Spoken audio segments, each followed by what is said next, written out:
ఒకసారేమో ration card కావాలంటారు, ఒకసారేమో ఆధార్ కార్డు కావాలంటారు, ఈ లింక్ అంటారు, ఆ లింక్ అంటారు. ఆఖరికి ప్రజలకు మీకు లింక్ తెగుతుంది తప్ప వేరే ఏం కాదని కూడా ఈ సందర్భంగా తెలియజేస్తున్నాను. ఈరోజు మీరు గమనించినట్టయితే అన్ని నగరాలలో ప్రత్యేకించి హైదరాబాద్ తర్వాత వరంగల్ నగరంలో కూడా అనేక మంది పేదలు నివసిస్తున్నారు. ఈరోజు నిన్న ఈరోజు రైతు రుణమాఫీ చేసిందని చెప్పి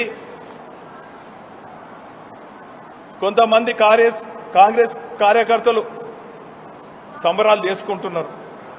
సరే సంతోషం, కొంతమందికైనా కూడా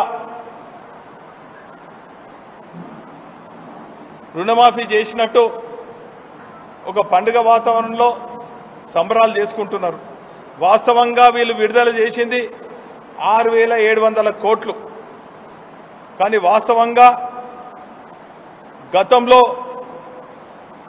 1,00,000 లోపు రుణమాఫీ కావాలంటే 17,000 కోట్లు ఆనాటి ప్రభుత్వం, ఆనాటి ముఖ్యమంత్రి కేసీఆర్ గారు 1,00,000 లోపు రుణమాఫీ కావాలంటే 17,000 కోట్లు వెచ్చించడం జరిగింది. మరి ఈ 6,700 కోట్లు ఎక్కడికి సరిపోతుంది, ఎంతమంది సరిపోతుంది అని చెప్పి నేను ఈ సందర్భంగా కాంగ్రెస్ ప్రభుత్వాన్ని డిమాండ్ చేస్తున్నా. కరెంటు కూడా పోయింది కాబట్టి ఇట్లా కరెంటు కూడా కట్లు అవుతున్నాయి.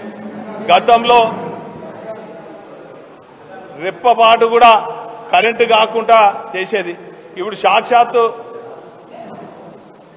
ప్రెస్ మీట్లనే మేమంటే అబద్ధాలు అంటారు.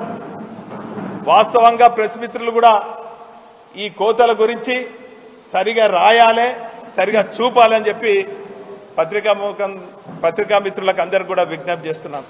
అంటే ప్రజలు ఏ తీరుగా ఎన్ని రంగాలలో కష్టాలు పొందుతున్నారో అనుభవిస్తున్నారో తెలుసు.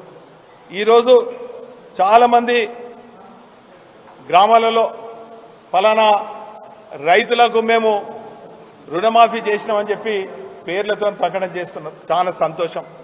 ఈ సందర్భంగా అధికారులను, కాంగ్రెస్ నాయకులను, ప్రజాప్రతినిధులను డిమాండ్ చేస్తున్నాం.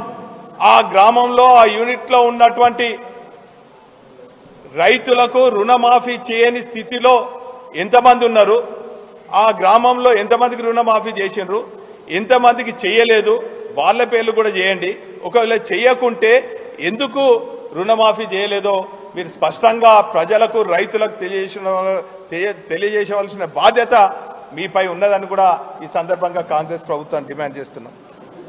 గతంలో చూస్తే 11 విడతలలో 72,000 కోట్ల రూపాయలు రైతు బంధు ద్వారా 30,000 కోట్ల రుణమాఫీ చేసినటువంటి ఘనత గత ప్రభుత్వం కేసీఆర్ గారికి దక్కిందని కూడా ఈ సందర్భంగా తెలియజేస్తున్నాను.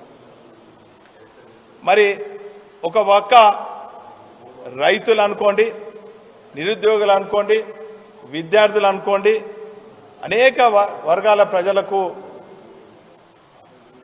మోసం చేసి కాలయాపన చేసి 7 నెలలు గడిచింది. ఇదొక పక్క అయితే, మరో పక్క పేదవాడు పొట్టకూటి కోసము గ్రామీణ ప్రాంతాల నుంచి పట్టణాలకు వచ్చి ఎక్కడున్న ప్రభుత్వ స్థలాల్లో లేక ఇతరత్ర స్థలాలలో ఎండిపోయినటువంటి చెరువుల్లో